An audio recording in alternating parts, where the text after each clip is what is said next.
하나님 말씀은 시편 119편 97절로 105절입니다. 시편 119편 97절로 105절.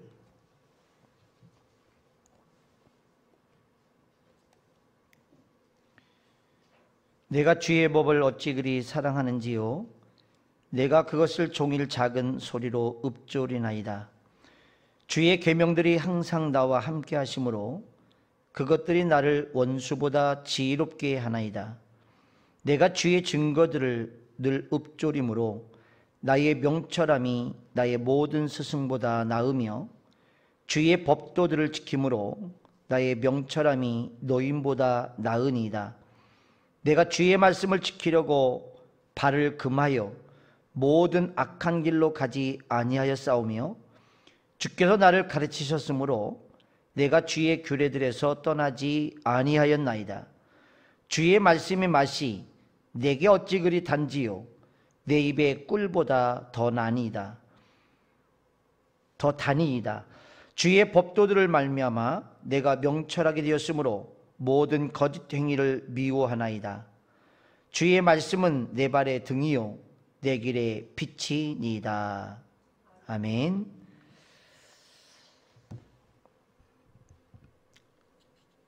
2부 예배 나오신 여러분 주님의 이름으로 사랑하고 축복합니다. 하나님 은혜가 오늘도 우리 심령 안에 강물처럼 흘러넘치기를 간절히 소망합니다. 어느 목사님이 집사님 댁에 신방을 가셨습니다. 가서 벨을 아무리 눌러도 대답이 없습니다. 하는 수 없이 그냥 올까 하다가 쪽지에 이렇게 적어서 문에 스티커를 붙여 놓았답니다. 집사님, 요한계시록 3장 20절. 다음 주일이 되어서 목사님이 그 집사님을 교회에서 만나면서 집사님, 지난주에 신방을 갔는데 벨을 눌러도 아무리 기다려도 대답이 없어서 쪽지만 넣고 그냥 왔는데 어디 가셨었습니까? 그랬더니 그 집사님이 죄송하다면서 쪽지를 하나 주고 가더랍니다. 쪽지를 펴보니까 목사님 창세기 3장 10절 이렇게 주고 갔어요. 여러분 요한계시록 3장 20절이 무슨 말씀인지 아시죠?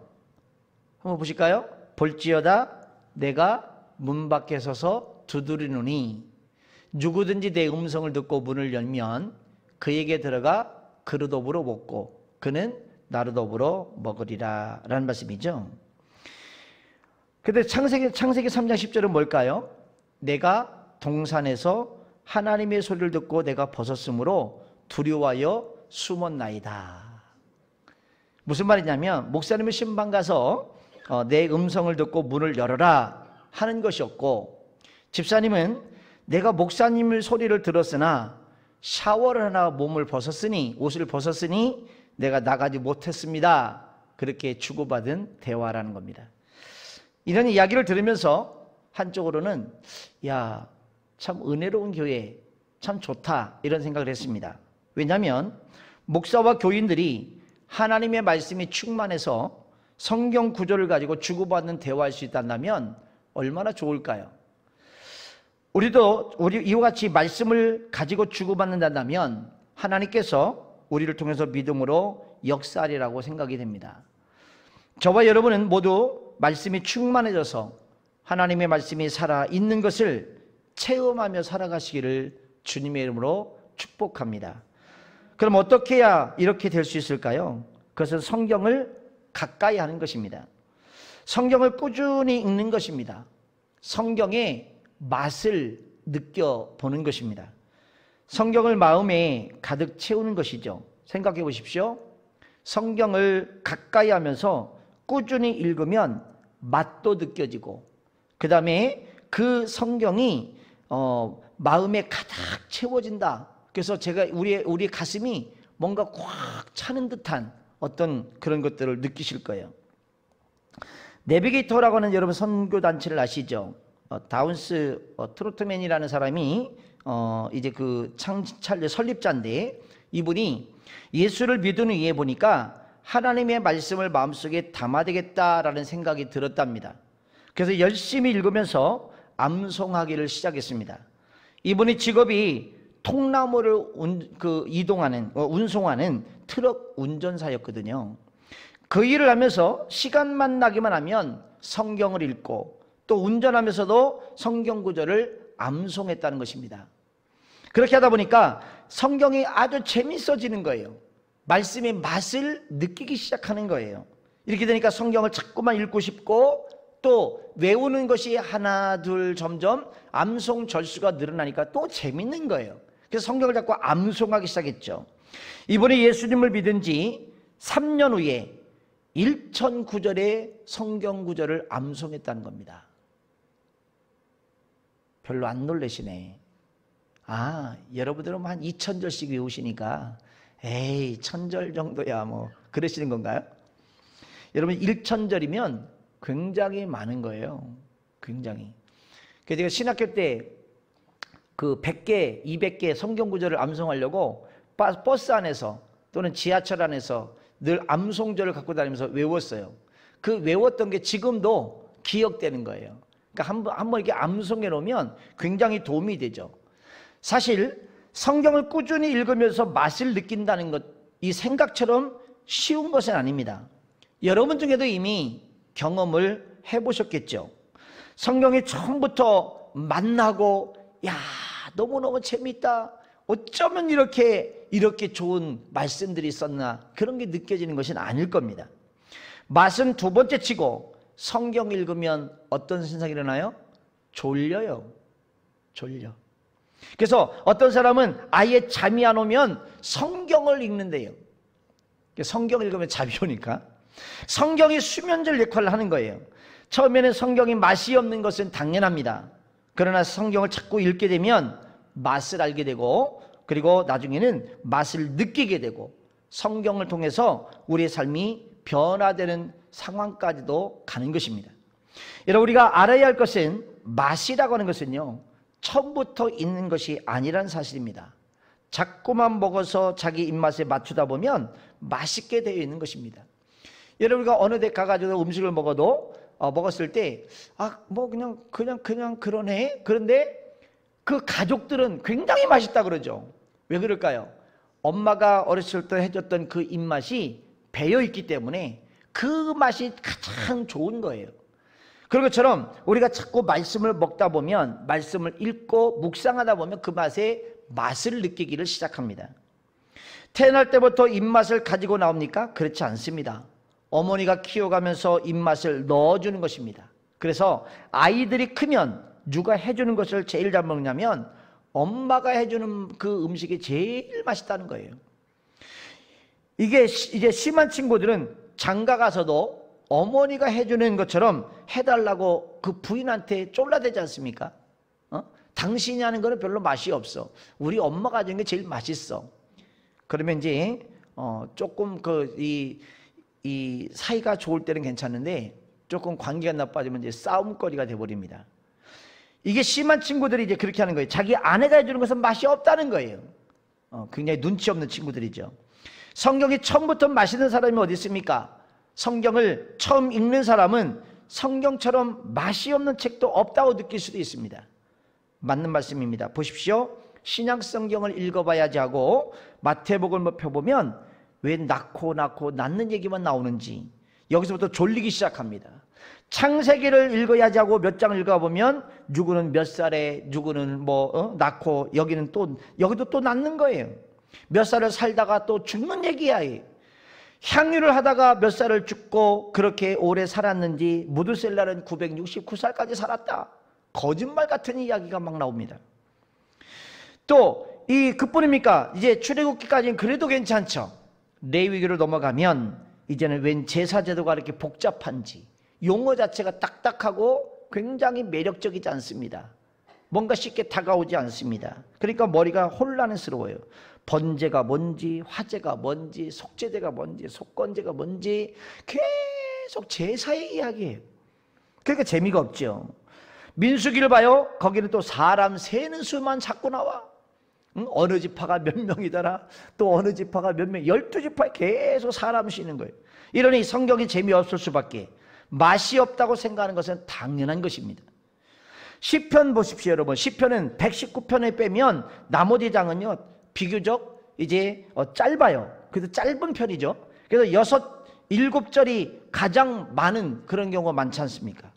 근데 가장 짧은 편 117편 딱 2절밖에 없어요. 그 짧은 시간에 얼마나 많은 장수를 읽었느냐, 그렇게 해서 50장 60장을 읽어가다 보면, 여러분 그렇게 하다 보면 성경을 읽었는데 나중에는 어느 순간에 그 성경의 단어가 눈에 들어오기 시작하고 그 말씀의 의미를 느끼기 시작할 때가 옵니다. 성경에서 말씀하시는 하나님의 뜻을 알 수가 있게 되더라, 이 말이죠. 저도 예수님 처음 믿고 나서 성경을 읽는데 그래도 창세기 출애굽까지 굉장히 재밌더라고요. 이야, 이런 재밌는 스토리가 있네. 막 재밌게 나가. 레위기가 하니까 딱 막혀버려요. 읽기가 싫어지더라고요. 읽기가. 아마 다 거의 비슷하지 않을까 싶습니다. 여러분, 성경이 처음부터 맛있는 것은 아닙니다. 꾸준히 읽다 보면 맛을 알게 되고 느끼게 되고 감격하게 되고, 이제는 그렇게 느끼기가 싫었던, 느껴지지 않았던 레위기가요, 이제는 목사가 되고 여러 이제 그 성경을 자꾸 읽고 하다 보니까 그 의미를 아니까 레위기가, 이야, 이런 진국이 있나, 이런 놀라운 은혜가 이 레위기에서 있네, 이거를 발견하는 거죠. 그래서 여러분, 시편 오늘 본문의 103절에 보니까 이 하나님의 말씀이 어떻게 됐다 그랬어요? 꿀보다 더 달다 그래요. 꿀보다 달다. 꿀 드셔보셨죠? 꿀이 달죠? 자꾸 드시고 싶죠? 예, 저는 꿀을 좋아해요. 꿀을 좋아해서 제가 아프리카 케냐를, 아니 아프리카 그 나이지리아를 갔는데, 그 TV 조시아 목사님 이제 초청을 받고 이제 갔는데, 거기 아프리카에도 꿀이 나오더라고요, 식당에.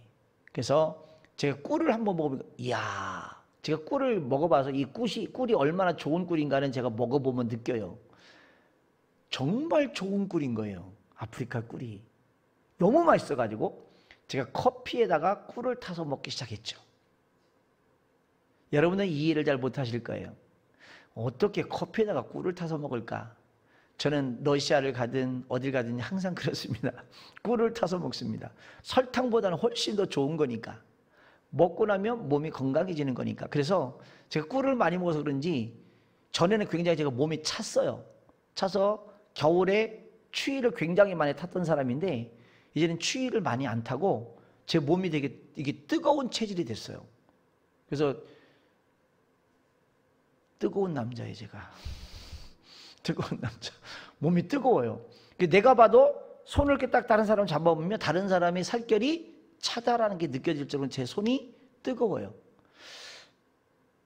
은혜로운 사람인 걸 어떻게 받아야, 아, 목사님은 성령이 충만하시구나, 이렇게 느끼실 거예요. 그래서 그거를 먹다 보니까 다른 사람들이 저걸 왜 꿀을 커피에다 타 먹지? 라고 하는 거예요. 그래서 한 번만 타서 드셔보세요 그랬어.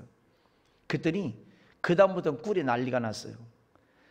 계속 같이 갔던 목사님이 다 커피에다 꿀을 타 먹기 시작하는 거예요. 러시아에서도 이제 저는 그 커피를 갖다 주면, 또 차를 갖다 주면 항상 설탕은 내 앞에 갖다 놓지 말라 그래요. 설탕은 먹으면 안 된다, 갖다 놓지 마라. 그래서 흰 설탕도 전부 다 제가 중성 설탕으로 다 바꿔놨어요. 중성 설탕은 그래도 괜찮거든요. 근데 흰 설탕은 절대 먹지 마라. 그래서 이제 갖다 놨는데, 처음에는 이제 통역하는 자매가 이해를 못 하겠나 봐. 커피에다가 차에다가 다 꿀을 타 먹으니까 이해를 못 했어요. 자기도 몇 번 타 먹더니요, 계속 꿀 타다가 먹어요. 꿀 타다 먹어요. 그래서 이 꿀이 얼마나 달고 맛있는지, 제가 예수님 믿기로 결정을 하고 이제 신학을 공부를 해야 되잖아요. 그때가 20살 때입니다. 신학을 공부해야 되는데 이제는 돈도 없고 또 공부를 하려면 학원도 가야 되는데 그럴 상황이 못 돼서 잠깐 일을 시작했어요. 그 일을 시작하는데 어떤 회사 되면 삼양설탕, 유명한 설탕이잖아요, 그죠? 삼양설탕, 그게 84년도입니다. 삼양설탕을 배달해주는 회사에 들어갔어요. 제가 이제 운전 조수로 이렇게 되는, 몇십 포씩 막 몇백 포씩 뭐 싣고 가거든요. 근데 거기는 이제 설탕이 항상 풍성해. 제가 설탕을 어렸을 때 그렇게 많이 좋아했어요. 설탕만 보면 갔다가 막 몰래 그냥 먹고 이랬는데 설탕이 많으니까 얼마나 좋아요. 그러니까 그냥 한 주먹을 딱 잡고 입에다 탁 털어놓는 거예요. 그렇게 마실 수가 없는 거예요. 그래서 그때 설탕을 많이 먹었는데 나중에 이제 그 설탕이 안 좋다고 해서 이제 그걸 알고 나서는 이제 설탕을 그렇게 안 먹습니다. 꿀이 다른 것만큼 설탕이 다른 것은 맛있잖아요. 여러분, 이렇게 맛있는 그 표현, 느낌, 이게 하나님의 말씀을 읽으면서 느껴지기 시작해요. 어느 순간인가 되면. 그러니까 말씀을 읽는 것을 놓지 못해요. 계속 말씀을 읽고 또 읽고 또 읽고 하는 거죠. 자, 여러분 보십시오. 이런저런 이유로 멀리하지 마시고요. 그저 가까이 하면서 읽어보고 또 읽어보십시오. 그러면 그 말씀의 맛을 느끼면서 굉장한 은혜를 받기 시작할 겁니다. 그러다가 자신도 모르게 맛이 생기게 되고 맛에 취하게 되고 맛이 주는 놀라운 이제 변화의 삶을 나도 모르는 사이에 그것을 느끼기 시작하고 나타나기 시작할 거예요. 여러분, 처음에 성경을 읽을 때 너무 기대하지 말고 읽으십시오. 말이 이상할지 모르지만 성경을 너무 많이 기대하고 읽으니까 쉽게 지치는 겁니다.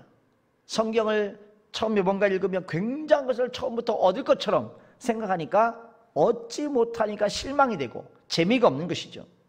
한 번 읽고서는 뭐든지 한 번에 다 해결을 하려고 하는데 그게 잘 안 되는 겁니다. 신앙생활을 잘하는 사람들을 보십시오. 그런 사람이 어쩌다가 있을 수 있겠지만 거의 없습니다. 처음에는 그냥 읽는 겁니다. 무슨 뜻인지 무슨 의미인지 왜 읽어야 되는지 모르고 읽는 것입니다. 이해가 안 돼도 읽고 졸려도 그냥 읽는 것입니다. 이해가 되지 않아서 읽고 난 다음 그 다음에 이해가 되는 게 아니거든요. 졸려서 읽지 않는다고 다음번에 안 졸리나요? 졸린 게는 마찬가지겠죠. 언제나 읽어도 이해가 되지 않는 것은 마찬가지. 그러나 성경을 읽다 보면요, 하나님의 뜻을 점점 알아가기 시작해요. 읽다 보면 어느 순간부터는 이해가 되기 시작해요. 단어가 눈에 들어오고 문장이 눈에 들어오고 읽을 때 뭔가 가슴이 뭉클해지기도 하고 이게 은혜구나라는 것을 알기 시작하죠. 어느 순간부터는 잠이 달아납니다. 어느 순간부터는 은혜가 됩니다. 어느 순간부터는 진리를 깨닫고 맛을 느끼고 어떤 때는 그 말씀이 너무 좋아서 혼자 흐느껴 울 때도 있죠. 어느 성경을 보세요. 오늘 성경을 보십시오. 시편 저자가 성경 말씀이 너무 좋아서 하루 종일 묵상하고 한다고 하지 않습니까? 성경을 보니까 어떤 역사가 일어납니까? 이런 98절 보시죠. 98절. 주의 계명들이 항상 나와 함께하므로 그것들이 나를 원수보다 지혜롭게 하나이다. 하나님의 말씀을 어떻게 한다고요? 지혜로운 사람으로 만들어줘요. 뭐가요? 하나님의 말씀이 나를 어떻게 해요? 지혜롭게 만들어줘요. 지혜롭게. 그래서 아이들에게 시편, 잠언, 전도서를 많이 읽히라는 거잖아요. 시편은 읽을 때 이게 시편을 많이 읽어 놓으시면요, 시편에서 뭘 얻냐면 삶의 지혜도 얻고요, 어려움과 고난 속에서 이렇게 헤쳐가는 것도 방법도 알고요, 그리고 믿음이 거기서 생겨요. 잠언 전도서는 지혜서지 않았습니까? 그래서 아이들에게 잠언 전도서를 많이 읽히라는 것입니다. 어느 교회에서는 이 전도서, 잠언서를 암송시키는 교회가 있어요. 주일학교 아이들한테. 근데 처음에는 그게 안 될 것 같죠? 잠언서 30절까지요 전부 다 암송해버려요. 아이들이. 2달, 석 달만 하니까 아이들이 암송해버리는 거예요. 근데 그 아이들이 굉장히 명석해지더라는 거죠. 지혜로워지더라는 거죠. 그리고 아이들의 학업 성적이 쭉쭉 올라가더라는 거예요. 이유가 뭐예요? 집중력이 생기잖아요. 암송하려니까 집중력이 생기잖아요. 하나님 말씀은 내 원수보다 지혜롭게 해준다요. 지혜롭게. 여러분, 세상은 지식만 가지고 살아가는 게 아니라 지혜로워야 살아갈 수 있는 거예요. 지혜로운 삶이 되게 축복합니다. 자, 99절에 뭐라고 말씀하시죠? 내가 주의 증거들을 늘 읊조림으로 나의 명철함이 나의 모든 스승보다 나으며. 뭐가요? 명철.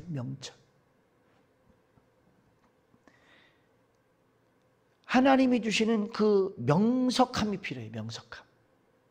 그 다음에 100절에 보니까 뭐라고 표현합니까? 주의 법도들을 지킴으로 나의 명철함이 노인보다 나으니이다. 노인들보다도 슬기로운 사람이 되는 것입니다. 그 다음 101절에 보면 뭐라고 말합니까? 내가 주의 말씀을 지키려고 발을 금하여 모든 악한 길로 가지 아니하였사오며. 나쁜 길에도 돌이킬 수 있는 지혜가 말씀을 읽다 보니까 나오더라는 거죠. 세상에 이런 복이 다 어디 있습니까? 더 기가 막힌 것은 여러분 105절 볼까요? 105절. 주의 말씀은 내 발의 등이요 내 길의 빛이니이다. 할렐루야. 여러분 이 105절 말씀을 집에 가서 언더라인 해보세요. 아니면 색깔적으로다가 색칠을 해놓으세요. 여러분 더 기가 막힌 말씀이 나와요. 자, 이 105절 말씀인데 성경 말씀이 활자로 인쇄된 것으로 끝나는 것이 아니라 살아있어서 나의 수준을 훨씬 뛰어넘어서 내 갈 길을 알려주고 비추어 준다는 것입니다. 이게 얼마나 은혜로운 거예요. 유한진이라는 분이 계십니다.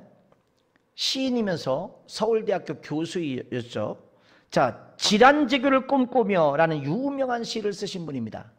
질환지교를 아시나요? 저녁을 먹고 나면 허물없이 찾아가 차 한 잔을 마시고 싶다는 이 말할 수 있는 친구가 있으면 좋겠다. 입은 옷을 갈아입지 않고 김치 냄새가 좀 나더라도 흉을 보지 않는 친구가 우리 집에 가까이 있었으면 좋겠다. 이렇게 시작하는 7, 80대 세대들은 잘 아실 겁니다. 학창시절에 이분의 시를 많이 읽었을 거예요. 여러분 이분이 학창시절에 역사 선생님으로부터 이런 소리를 들었답니다. 넌 어째서 그렇게 잘하니? 선생님이 물어보면 대답을 아주 잘했다는 거예요. 모든 부분에. 어떻게 해서 그랬냐면 이 부분이 이렇게 고백이 이렇습니다. 청소년 시절에 신구약 성경을 많이 읽었다는 거예요. 성경을 읽게 된 동기는 도대체 세계에서 최장기간 동안에 최고의 베스트셀러라는 성경에 무엇이 담겨있는지 궁금해서 읽기 시작한 거예요. 그리고 성경에 재미없다는데 자신의 의지력으로 이겨낼 수 있는 그들을 시험하면서 읽었답니다. 과연 이 재미없다는 책을 내가 과연 다 읽어낼 수 있을까? 그래서 하루에 석 장을 읽었는데 1년이 되니까 거의 다 한 권을 읽게 되더라는 거죠. 그 뒤로는 한 번 읽은 재미로 거듭거듭 읽게 됐는데 지금 생각해보면 성경이 좋은 문학 수업이 된 것 같다라고 그분이 고백을 했어요. 또한 신구약 66권의 체계가 학문체계에도 큰 도움이 됐답니다. 그래서 이분이 성경을 읽었기 때문에 서양사, 서양문학, 서양 예술에 관한 것은 다른 친구들 훨씬 더 잘 알 수 있었다는 거예요. 여러분 그런데 예수 믿는 사람들이 생각외로 성경을 잘 안 읽어요. 생각외로. 자, 지난 일주일 동안 사시면서 준비하시고 손을 드십시오. 성경을 읽으신 분 손 들어보세요. 아니 예배 시간 말고 집에서.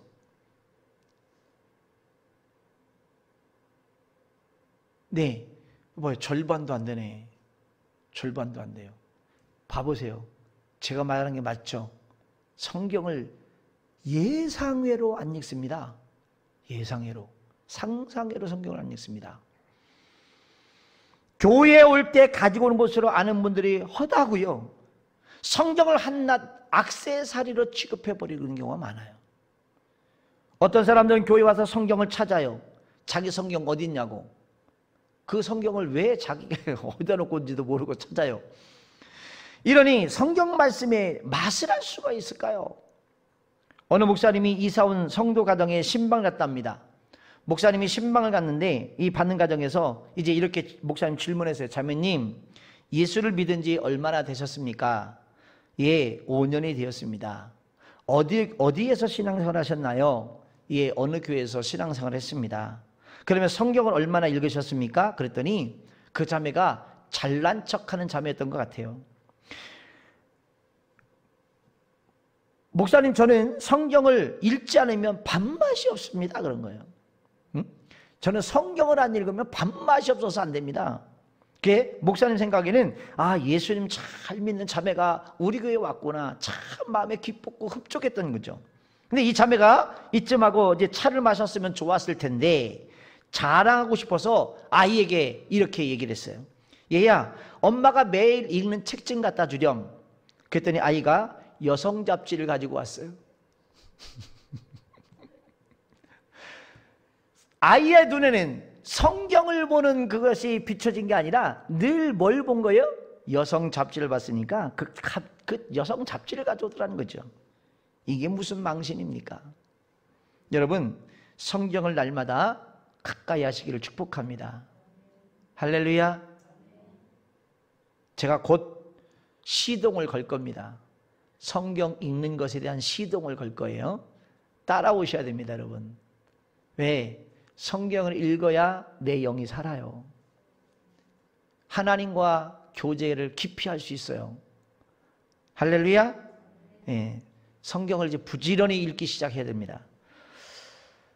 아이의 눈에 내가 어떻게 비춰졌는가를 보십시오. 여러분의 눈보다는 아이들의 눈이 정확한 것입니다. 어른들이 그러지요. 본인은 다른 책을 읽으면서 아이들에게는 성경을 읽어라, 성경을 읽어라. 그게 말이 됩니까? 자신의 신앙도 문제지게 되겠지만 아이들 신앙 교육적인 면에서 그건 문제가 되는 것입니다. 미국의 20대 대통령인 가필드는 평소에 10분의 투자라는 이제 그것을 굉장히 강조했어요. 10분의 투자. 그는 대학 시절에 친구 중에서 수학 천재로 불리는 학생이었습니다. 가필드가 아무리 노력을 열심히 해도 그 친구 수학 성적을 따라갈 수가 없는 거예요. 어느 날 가필드가 공부를 마치고 잠자리에 들었는데 그 친구의 방에는 여전히 불이 켜져 있는 것을 보게 됐죠. 그는 그 불은 정확히 10분 후에 꺼졌어요. 그때 가필드가 중요한 사실 하나를 깨달았습니다. 저 친구가 나보다 성적이 우수한 것은 바로 10분의 노력이 있기 때문이다. 가필드는 다음 날부터 친구의 방에서 불이 꺼지고 나면 자기가 10분 더 공부했다는 거예요.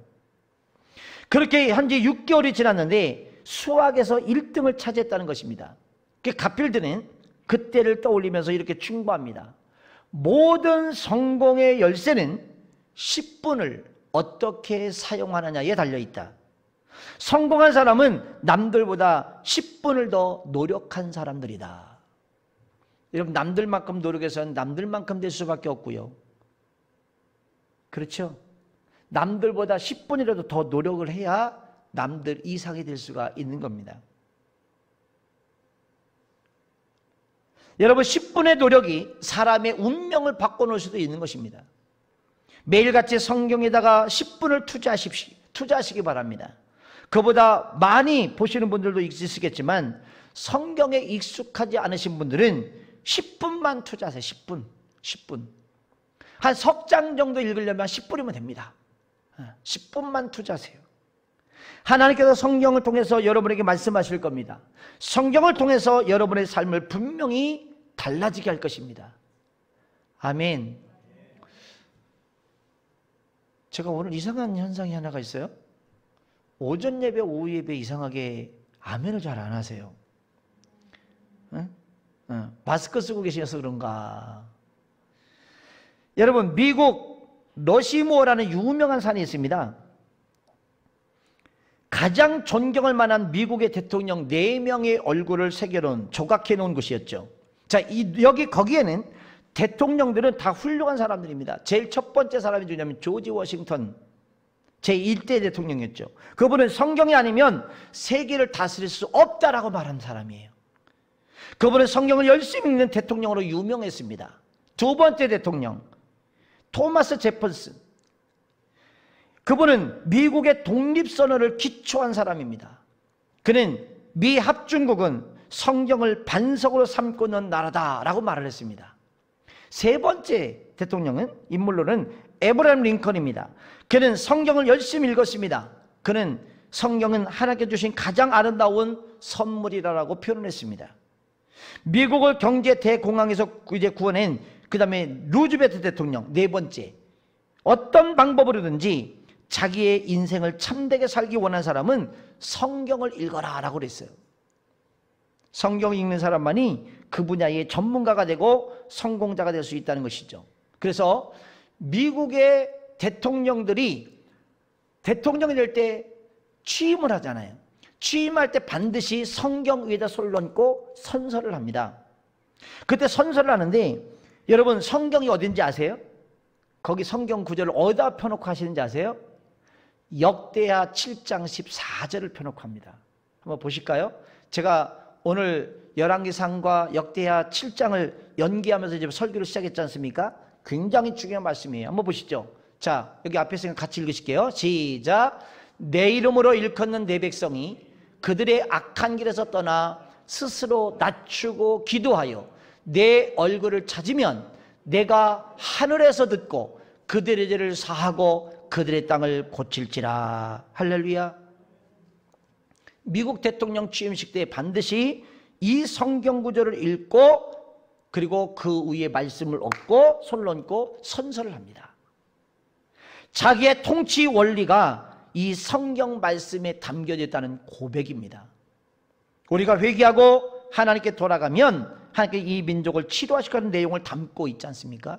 그래서 내가 대통령으로서 국가를 경영하면서 리더로서 역할을 잘 못할 때, 내가 방황하거나 내가 옳은 길을 가지 못하거나 우리 국민들이 그러지 못했을 때 다시 스스로 겸비하여 하나님 앞에 무릎을 꿇고 회개함으로 주님 앞에 돌아섰을 때 주님이 그 땅을 다시금 회복시키시고 고치시는 귀한 역사가 있다는 것을 믿음으로 고백하는 것입니다. 하나님의 말씀은 또한 우리의 마음을 기쁘게 하는 것이죠. 여호와의 교훈은 정직하여 마음을 기쁘게 한다 그랬습니다. 하나님의 말씀은요 우리 마음에 기쁨을 제공해요. 할렐루야. 예, 말씀을 계속 읽다 보면 어느 순간 기쁨이 차오르기 시작합니다. 여러분 마음에 우울한 마음이 찾아옵니까? 성경을 읽으시기를 축복합니다. 내 마음에 기쁨이 없는 것은 성경을 읽지 않기 때문에 그래요. 하나님의 말씀은 마치 잔에 포도즙이 넘치는 것처럼 기쁨을 갖다 줍니다. 찬양 중에 주의 말씀 받은 그날 참 기쁘고 복되도다. 이 기쁜 마음 못 이겨서 온 세상에 전하노라. 기쁜 날 주 나의 죄 다 씻은 날. 이 찬양의 가사처럼 하나님 말씀 우리에게 뭘 갖다 줘요? 기쁨을 갖다 줘요. 주의 말씀을 받은 그날 참 기쁘고 복되기 시작합니다. 하나님의 말씀은 여러분의 심령 속에 영원히 기쁨을 갖다 준 줄 믿습니다. 세상에서 주는 기쁨은요 잠깐 있으면 끝나는 거예요. 아까 밥 먹는데 김범수 집사님이 우리 부목사님 딸한테 그랬어요. 아이스크림을 사주면 1시간밖에 못 간다고. 제가 길게 간다 그랬죠. 길게 간다. 응? 여러분 아이들한테 사탕 하나 사줘 보세요. 그 기쁨이 얼마가요? 사탕 녹으면 끝나요. 세상의 기쁨은 그래요. 그러나 하나님이 주시는 기쁨은 참된 거예요. 있다가 잠깐 있다가 없어져 버려 사라지는, 사탕처럼 녹아버리는 것이 아니에요. 아이스크림처럼 녹아버리는 게 아니에요. 하나님 말씀은요 내 심령 속에 참 기쁨이 되는 거예요. 할렐루야. 여러분 하나님 말씀 속에서 기쁨을 얻으시길 축복합니다. 요즘같이 살기 힘든 세상, 사실 아무리 여기저기 쳐다봐도 기쁨의 조건이 없잖아요. 웃을 일이 사실 별로 없잖아요. 근데 하나님의 말씀을 통해서 참 기쁨을 얻을 수 있습니다. 또 하나님 말씀은요 우리 마음속에 믿음을 성장시키기도 합니다. 어떤 분들은 교회에 나오지만 나는 믿음이 자라지 않습니다. 예수님이 잘 안 믿어집니다. 하나님이 계신 걸 모르겠습니다 라고 고백하시는 분이 계십니다. 여러분 성경을 읽으십시오. 성경 공부에 참여하시길 바랍니다. 성경을 읽을 때 우리 마음속에 믿음이 생겨납니다. 그래서 로마서 10장 10절에 뭐라고 말씀합니까? 믿음은 들음에서 나며 들음은 그리스도 예수의 말씀으로 말미암느니라. 할렐루야. 자주 말씀을 읽고 들으면 내 마음속에 믿음이 성장합니다. 믿음이. 여러분, 이제 우리가 하나님의 말씀을 읽고 연구하고 내 삶에 실천하는 여러분이 되시길 주며 축복합니다. 주의 말씀은 내 발의 등이요 내 길의 빛입니다. 주의 말씀은 우리 영혼을 소송케 하고 우리를 지혜롭게 하며 우리 눈을 밝게 하고 우리 마음을 기쁘게 한다 그랬습니다. 하나님 말씀은 우리 영혼을 살아나게 합니다. 침체됐던 영혼도, 낙심됐던 영혼도, 힘을 잃었던 영혼도 하나님 말씀을 통해서 힘을 얻게 되는 거예요. 여호와 율법은 완전하여 영혼은 소성케 한다 그랬습니다. 죽었던 영혼이 살아납니다. 한여름에 비가 오지 않으면 농작물이 가물어 죽습니다. 그런데 소나기가 내리면 농작물이 갑자기 싱싱해집니다. 이처럼 하나님 말씀을 들으면요 우리 영혼이 살아나는 거예요. 그래서 사람은 하나님의 말씀이 필요합니다. 마태복음 4장 4절에 뭐라고 말하죠? 사람이 떡으로만 사는 것이 아니라 여호와의 입에서 나오는 말씀을 먹고 산다 그랬습니다. 시편 119편 50절에 보니까 주의 말씀이 나를 살렸도다 그랬어요. 하나님 말씀이 나를 살리는 거예요. 할렐루야. 고난 중에 위로가 되고 나를 살리는 말씀이 하나님의 말씀인 줄 믿으시길 바랍니다. 하나님 말씀만 여러분의 영혼을 풍성케 하는 거예요. 부욕케 하는 거예요. 한 남자가 사업을 부도내고 자살하려고 마음을 먹었습니다. 여러분, 이 사람도 자살을 하려고 왼쪽 주머니에 장전된 권총 하나를 넣고 오른쪽 주머니에는 독약을 탄 위스키를 넣었습니다. 그래서 두 가지를 다 가지고 호텔에 들어갔어요. 빨리 죽으려면 총을 선택을 하면 되고 천천히 죽으려면 위스키를 선택하면 되는데 이 어떤 것을 선택할까 본인이 고민하는 거예요. 왼쪽에는 총이 있고 오른쪽에는 위스키에 독이 들어있는 위스키가 있습니다. 그가 호텔에 들어가 무심코 서랍을 열었는데, 여러분 호텔에 들어가면 성경이 하나씩 있잖아요. 우리 국내에 그 호텔에도 있어요. 좋은 데 가면 성경이 있어요. 성경을 딱 펼쳤는데 마침 마태복음 5장이 나왔어요. 5장부터 그냥 무심코 쭉 읽어나가기 시작하는데 그 마음속에 감동이 오기 시작한 거예요. 눈물을 흘리며 회개하며 총과 위스키를 던져버렸습니다. 그리고 새로운 인생으로 그리스도를 영접하고 새로운 출발의 삶을 살았다는 거예요. 이게 하나님의 말씀입니다. 할렐루야. 오늘 시편의 이 저자처럼 주의 말씀이 내게 어찌 그리 단지요 내 입에 꿀보다 더하니이다. 주의 말씀은 내 발의 등이요 내 길의 빛이니이다. 오늘 103절의 말씀처럼 하나님 말씀인 성경을 통해서 맛을 느끼시고 하나님께서 성경을 통해 들려주시는 음성도 들으시고 하나님이 주시는 놀라운 역사를 이뤄가는 귀한 삶이 되기를 주며 축원합니다. 할렐루야. 이제부터 이제 결단하십시오. 말씀을 매일매일 읽는 습관을 기르도록 하루에 석 장이라도 여러분 꼭 말씀을 읽으시고 묵상하시고 잠깐이라도 기도하시면서 주님과 깊은 교제로 들어가시고 영적인 풍성함과 부유함을 누리는 귀한 은혜와 축복이 있기를 주며 축원합니다. 기도하겠습니다. 하나님 감사합니다. 오늘 저희들이 주님의 말씀의 맛이 왜 이렇게 단지 그것을 느끼기를 원합니다. 하나님, 이제 왔다 갔다 교회만 다니는 사람이 아니라 하나님의 말씀을 붙잡고 그 말씀을 읽고 묵상하고 그 말씀을 암송하고 그 말씀을 다시금 되새김질하면서 아버지 우리의 영혼이 성장하고 그 말씀 속에서 이제 모든 죄가 해결되어지고 말씀을 읽다가 내 인생이 변화되게 도와주시고 내 삶이 변화되는 역사가 일어나게 하여 주시옵소서. 이제 내 말씀은 주의 말씀은 내 발의 등이요 빛이니라 그랬습니다. 우리의 삶을 아름답게 이끌어가 줄 하나님의 말씀을 가까이 하며 그 말씀을 이제 날마다 읽고 묵상하며 살아가는 저를 되도록 도와주시옵소서. 예수님의 이름으로 기도하옵나이다. 아멘.